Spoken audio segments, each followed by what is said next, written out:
제가 언젠가 여러분에게 말씀드렸듯이 교회는 사회와 정치적으로 좌파도 우파도 아닙니다.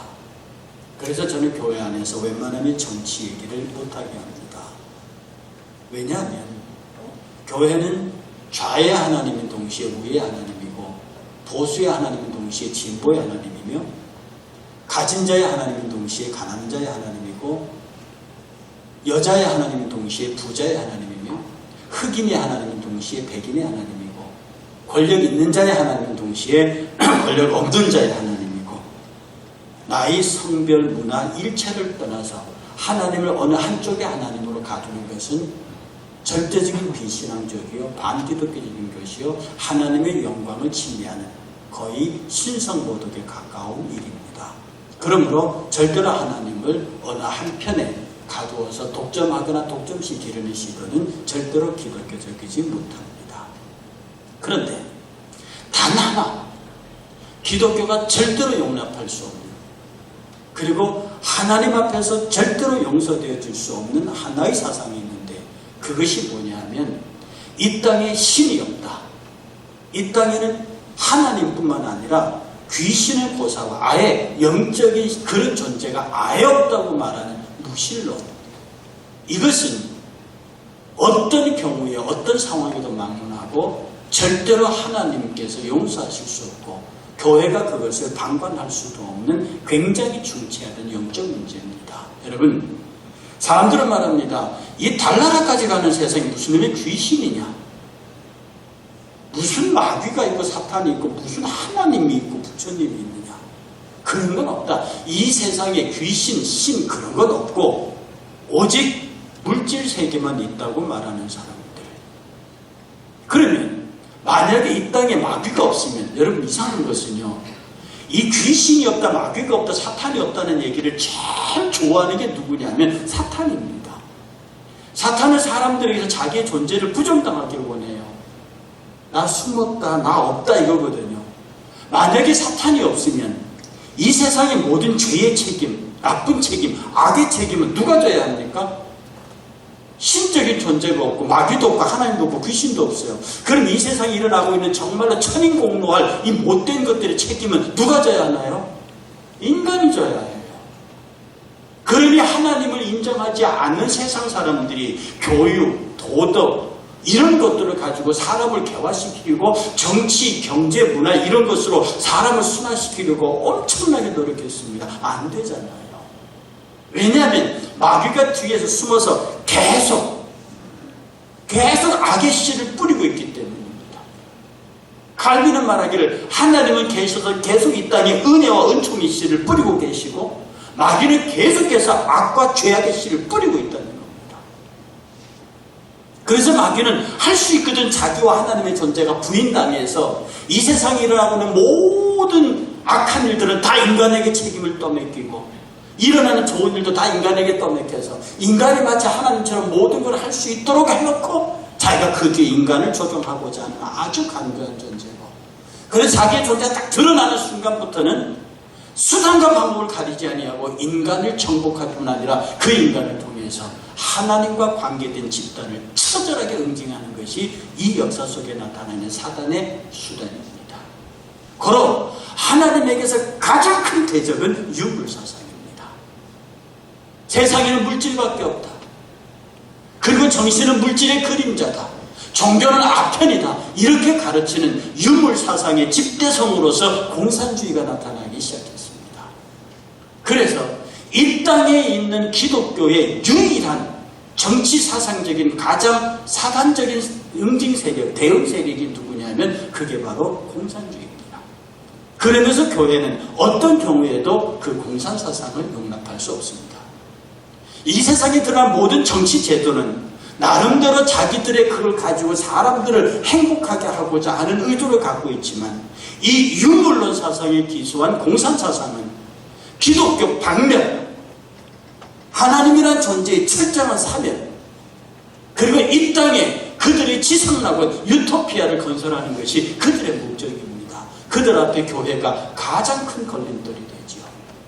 그런데 참으로 불행한 것은 이 공산주의 유물 사상을 가장 체계화시킨 그것을 정치에 도입해서 1인 독재를 구축하는 가장 사회주의 중에 공산사회주의 속에도 가장 악랄한 사회주의를 구축하는 것이 바로 북한의 주체사상입니다.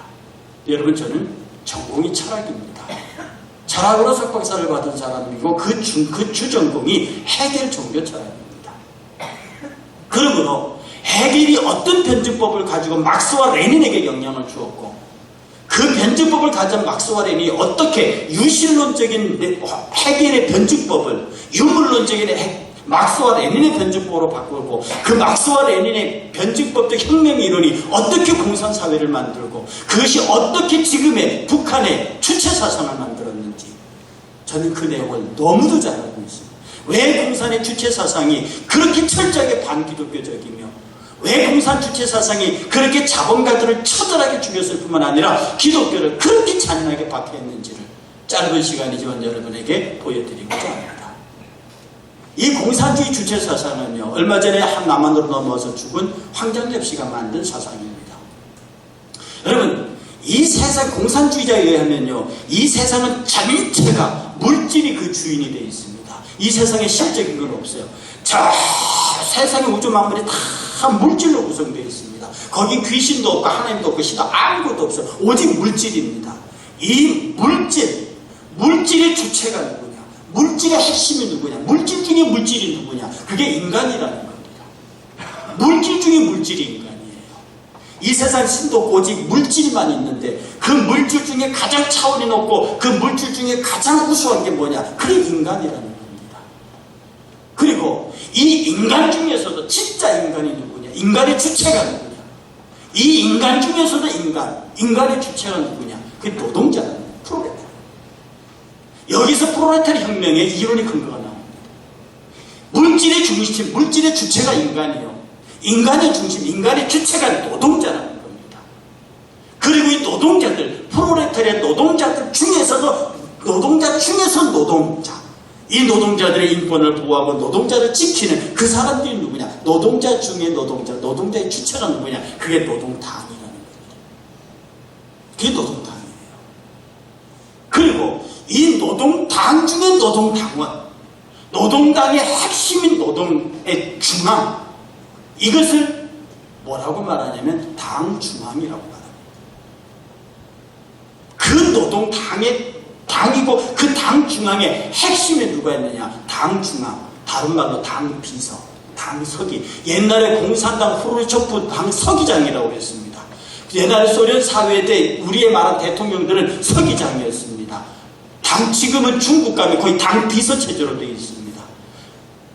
북한에 가면 북한에 지금 거의 당 비서 체제, 당서기 체제로 되어 있죠. 제가 중국의 대학에 교수직이 있습니다. 거기 가면 총장이 있어요. 그 총장 위에 그 대학 당비서가 있습니다. 지금 우리식으로 말하면 이사장입니다. 문과대학장이 있습니다. 문과대학 비서, 당비서가 있습니다. 무슨 학과 비서가, 당비서가 있습니다. 이렇게 당이 전체를 지배하고 그 당의 한 사람, 그래서 그 당 중앙이 모든 걸 결정합니다. 그 지금 북한의 제1권력자를 당 중앙이라고 합니다. 한때는 당 총석이라 불렀고요. 이렇게 한 사람에게 모든 권력을 집중한 체제, 이 권력 체제의 가장 기본이기 때문에 그 유물사상이 가장 기본이기 때문에 이 유물사상 정면에 서 있는 유신사상 기독교는 다른 종교보다도, 물론 다른 종교도 박해합니다만 특별히 기독교는 잔인할 정도로 박해합니다. 그리고 그 다음 중심의 프롤레타리아 계급이 그들의 혁명 주체이기 때문에 거기에 반하는 자본가 계급은 철저하게 진멸해야 되는 계급이죠. 그래서 이 사람들이 일으킨 유교에서 지금의 호국의 달입니다. 나라 사랑의 달인데 이번 설교 다음 설교와 연결되어 있습니다. 일일이 다 기록할 수도 없어요. 주기철 목사가 어떤 사람인데요? 일제사춘령 치하에서 신사참배를 목숨 걸고 반대했지만 사랑하는 사람입니다. 그런데 그가 6.25 때 단 한순간에 죽어버립니다. 죽여버리는 거죠. 그의 두 아들도 그냥 죽여버립니다. 이유는 딱 하나, 크리스찬이었기 때문에. 그가 공산정권에 대항한 것도 아닙니다. 그냥 예수 믿는다는 이유 하나만으로 그렇게 죽인 거예요. 김구 선생, 물론 정치적인 황호도 있는 사람이었지만 주기철 목사 전도사 시절에 그 교회 장로였고 주기철 목사의 선생이었습니다. 그가 크리스찬 이유 하나만으로 정치적인 이유에 앞서서 그는 이미 죽음의 대상이었습니다. 그냥 교회에 있다는 이유로 그의 교회 전체 일제시대의 박해가 아닙니다. 일제시대 교회 박해는 그래도 교회가 신사참배 정면으로 대항한 투쟁 과정이라도 있었죠.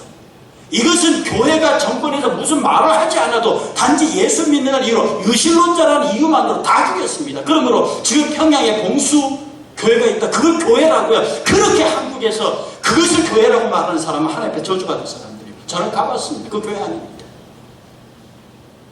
제가 2007년도에 평양을 갔지요.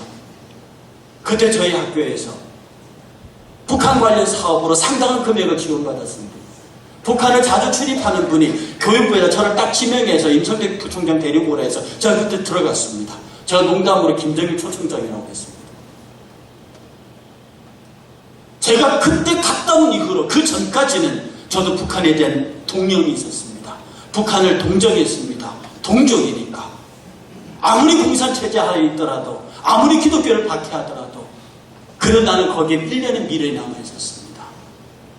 10년 공항에서 고려항공을 타는데 뭐부터 나눠주는 줄 압니까? 부채를 나눠줍니다. 부채가 뭔 줄 아세요? 이 고려공항 국제항공기가 에어컨이 안 나와요. 그 에어컨 대신 비행기 안에서 부채를 붙이라고 부채를 주는 겁니다. 저는 그 부채를 받아주는 순간에 절망했습니다. 국가를 대표하는 제1항공여행사가 에어컨을 고치지 못해서 부채를 준다. 순안공항에 내렸습니다. 평양까지 들어가는 시내가 전부 큰 나무로 막혀 있습니다. 밖이 보이지 않습니다. 차가 워낙 빠른 속도로 가기 때문에 들판을 잘 볼 수도 없습니다. 보통강 호텔에 들어갔습니다. 제 1m 옆에 참사한 녀석이 떨어지질 않습니다. 저는요, 비교적 정신이 건강하고 강하고 무딘 사람입니다. 결론부터 말하면 저는 살아있는 동안에 통일이 되지 않고는 북한에 가지 않습니다. 거기는 사람 사는 곳이 아니었습니다. 북한에 대한 동정을 가지고 있고 그래도 이해해 보려고 하는 제법 기독교 인사 중에 그래도 북한을 이해하는 사람이라고 했는데 가서 보는 순간에 사람 사는 사람, 저와 같은 방을 썼던 분이 한양대 부총장이었습니다. 형님, 저하고 평양 시내 구경 가시죠.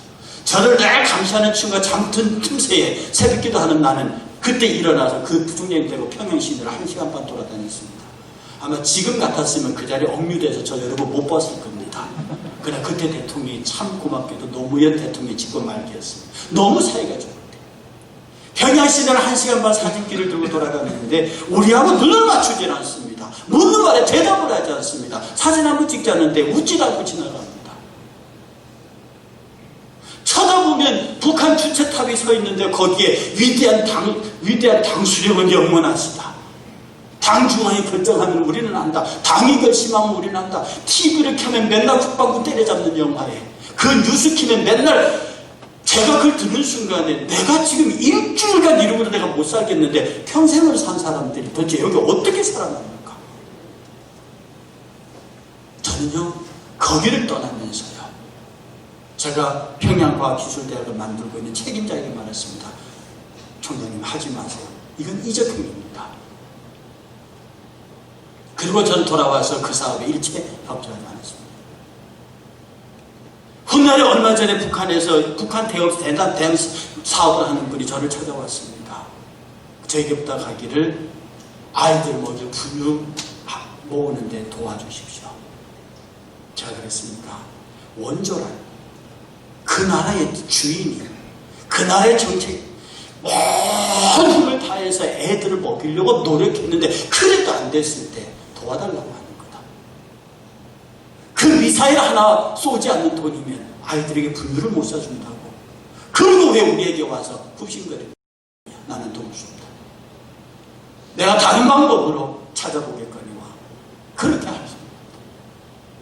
제가 왜 북한에서 이렇게 마음이 강팍했는지 모르겠지만 그 전까지는 그래도 사람들이 저를 친북인사라고 말할 만큼 북에 대한 좋은 생각을 갖고 있었는데 딱 보는 순간에 거기는 하나님의 영도 그 어떤 것도 없는 그야말로 그래서 성부 종교 집단을 봤습니다. 성부 김일성, 성자 김정일, 성령 담이었습니다. 제가 평양에 도착했을 때 저를 맨 먼저 데려간 것이 김일성 상앞이었습니다. 거기에 나보고 절을 하래요. 제가 안 하면 거기 잡혀있을 것 같아 이렇게 말했습니다. 참사. 그때 참사를 지금 방송이니까 말해도 되겠습니까? 그때 삼성 부조본부장하고 이름이 똑같았습니다. 이하우스 참사.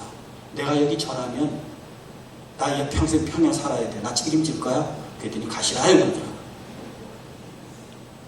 그런데 같이 갔던 사람들이 다 그 김일성 상앞에 절했습니다. 그 뒷모습을 바라보면서요. 그래도 저 사람들이 목사들이고 저 사람들이 평양 가게들을 세우겠다고 온 사람들인데 어찌 저럴까? 사랑하는 여러분, 우리가 지금 우리는 어떤 사상에도 동조하고 있죠. 그러나 하나님의 존재를 그들이 남침을 시작했고 그들이 이 땅을 짓밟았습니다. 그런데 오늘날 6.25가 몇 년도 일어나지 알고 있는 청년들이 거의 없습니다. 학교에서도 6.25 교육은 하지 않습니다. 우리가 얼마나 처절한 과정을 통해서 오늘날 여기에 이르는지 우리의 젊은이들은 모르고 있습니다.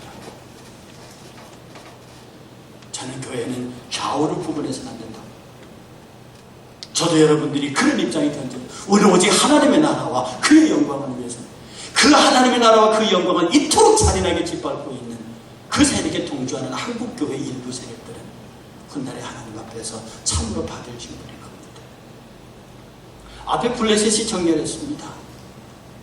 블레셋 가운데 가드 사람 골리앗이 와 하고 소리를 지릅니다. 막 풀잎이 떨린다고요.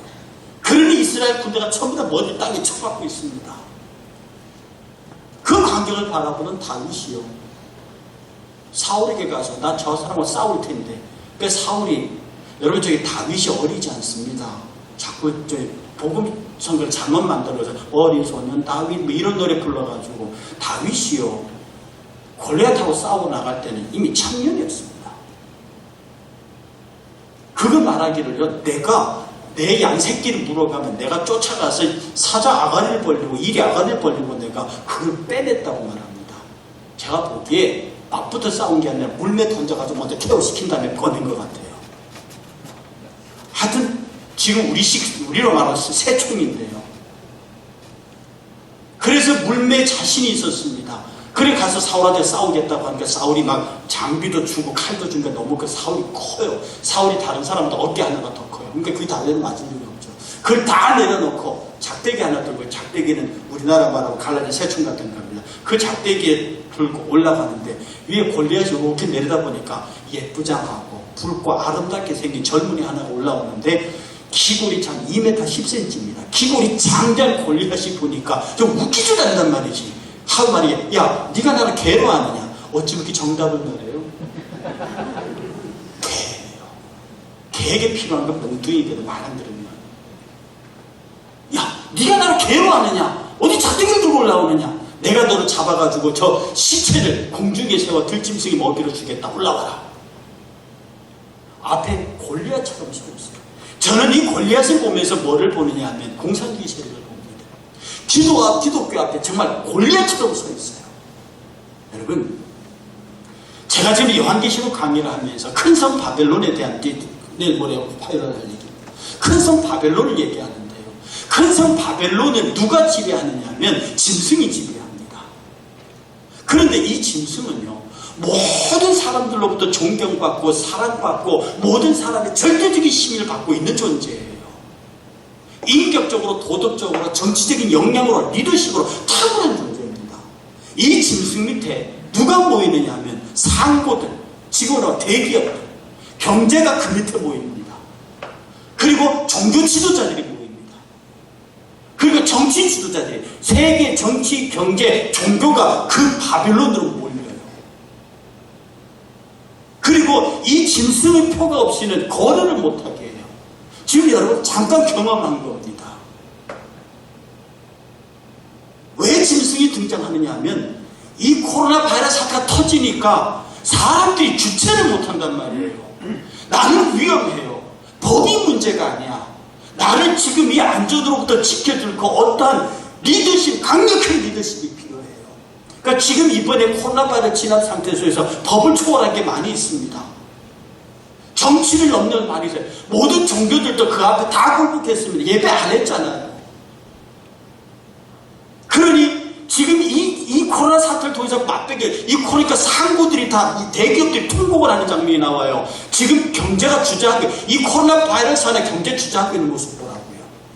근데 지금 이 광경이, 계시록이 아직은 사방의 바람을 붙잡고 있는 천사들이 이 바람이 또 놓기도 전에 이 바람은 재앙입니다. 놓기도 전에 이런 일이 나는데, 만약에 이 천사들이 놓고 일곱 나팔 천사들이 나팔을 불어대기 시작하면 이 땅에 임할 재난이 얼마나 큰데, 그 재난을 사람들을 극복해야 되겠고, 극복하기 위해서는 전체를 통하는 강력한 리더십이 필요하고, 그 리더십을 가진 자들이 표를 주면 그 표를 받지 않으면 장사도 물건도 아무것도 못 사게 만드는 그 시대가 온다. 우리 지금 간접 경험을 했습니다.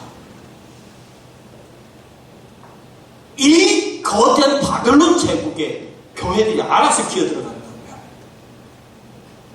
저는 그 앞에 서 있는 다윗의 모습을 발견합니다.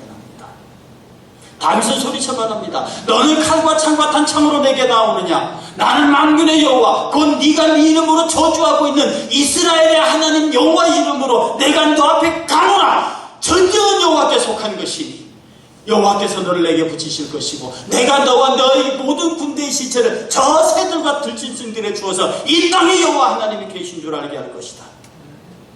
다윗의 싸움의 맹렬함이 거기에 있습니다. 계시록은 말합니다. 무너졌도다 큰 성 바벨론이 무너졌도다. 이 바벨론 제국에 아무리 짐승이 666의 표를 주면서 거리를 통제하고 해도 이 무너진다 이 말입니다. 이까지 바이러스 19 하나 때문에 이렇게 망해가는데, 이것보다 더 강력한 재앙들이 쏟아져 나올 때 제국은 견디지 못합니다. 큰 성 바벨론은 무너진다고 계시록 14장에서 소리쳐 나옵니다. 그때 누가 살아남느냐? 그때 하나님의 거룩한 택하심을 입은 14만 4천만 살아납니다.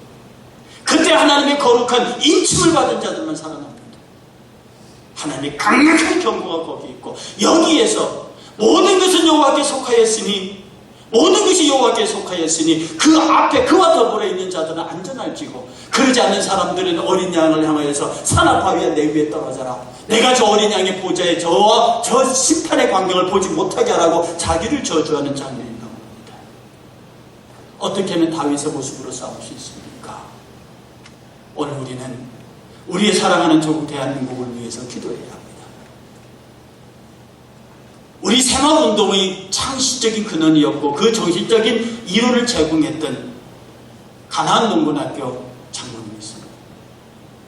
그 가나안 농군학교 설립자였던 그분이 김용기 장로님의 개인 기도불 앞에 딱 들어가면 요만한 팻말이 하나 있다 합니다. 그 김용기 장로님의 개인 기도불 앞에 있는 팻말에 뭐라고 써져 있는가 하니, 조국이여 안심하라. 그냥 김용기 장로 혼자입니다. 그가 개인 기도불 앞에 조국이여 안심하라, 이 한마디가 써져 있습니다. 저는 그에 관한 글을 읽으면서요, 나는 그럴 수 있겠느냐. 단 한 사람입니다. 사무엘 단 한 사람입니다. 내가 너희를 위하여 기도하기를 멈추는 죄를 범하지 않겠다. 사도 바울입니다. 내 이름을 생명록에 키우더라도 내 유대 민족을 지켜주십시오. 김용기 장로, 조국이 안심하라. 그 뒷말이 없지만 그 말은 뭡니까? 기도하고 있는 내가 있고, 기도하고 있는 교회가 있고, 기도하고 있는 종들이 있고, 기도하고 있는 이 땅에 하나님의 백성들이 있다. 조국이 안심하라. 이 땅의 교회가 조국을 무너뜨릴 수 없죠. 이 땅의 교회가 유물론의 사상을 쫓아가는 공산주의 앞에 무너질 수는 없는 것이죠. 6.25 전쟁이 일어났을 때 상임이사국, 비상임이사국 합쳐서 11개 나라가 투표를 하는데 그 중에 상임이사국 5개가 비토권 행사하면 안 되잖아요. 지금도 그 소련 대표가 참석하지 못한 것이 유엔사의 미스터리로 남아있습니다. 어떤 사람은 중간에 교통사고가 났다고 말합니다. 그러나 그런 것까지는 않습니다. 어떤 사람은 그 당시에 소련의 대표가요, 그 비젠스키라고 하는 외무상이었는데 이 사람은 국제법학 대가였대요. 국제법 박사였대요. 아마 그것이 제일 정석인 것 같은데, 이 사람 생각에 내가 그 회의에 참석하지 아니하면 상임이사국이므로 회의가 성립되지 않는 줄 알았대요. 그래서 안 갔다는 소리 있습니다. 어쨌든 찬성 7, 기권 3, 불참 1로 파백이 결정됐습니다. 그렇게 지켜진다. 그러므로 우리는 부지런히 이 땅의 젊은이들에게 유물론 사상에 기초한 공산주의, 그들이 어떻게 교회를 깨려고 하는지 그 사상적 배경을 가르쳐야 해요. 이 눈물로 가르쳐야 합니다. 이 기성세대가 눈물과 온 힘을 다 땀으로 가르쳐야 합니다. 우리가 이룬 이 경제적인 업적이 오늘날 한국교회의 눈물과 피땀의 기도로 이루어졌음을 가르쳐야 합니다. 누가 이 사실을 부정할 수 있습니까? 진보, 좌파, 조 아무 소용이 없습니다. 그들도 다 나라를 사랑하는 사람들이기 때문에 그들을 굳이 욕하고 나로 서로 싸울 필요가 없습니다. 이 땅의 교회들은 비록 정치인들을 그렇게 싸우더라도 우리는 그럴 필요가 없습니다. 우리는 하나님 앞에 엎드려서 하나님께서 이 땅을 어떻게 지키셨는지, 어떻게 경제를 일으키시고 이 땅의 백성들을 어떻게 사용하는지, 우리가 세계 1위를 가지고 있는 것이 18개가 되는 이 나라가 어떻게 됐는지, 세계에서 가장 꼴찌에서 두 번째 가난한 나라가 어떻게 세계 10위 경제의 11위권에 들어갔는지, G7 정상회담에 왜 우리나라가 초청받을 만큼 국력이 컸는지, 그것이 과연 이 땅의 정치인들이 잘해서 한 거예요, 경제인들이 잘해서 한 것인지, 아니면 이 땅에 숨어서 조국이 한심하라고 기도했던 눈물의 사람들 때문에 그런지.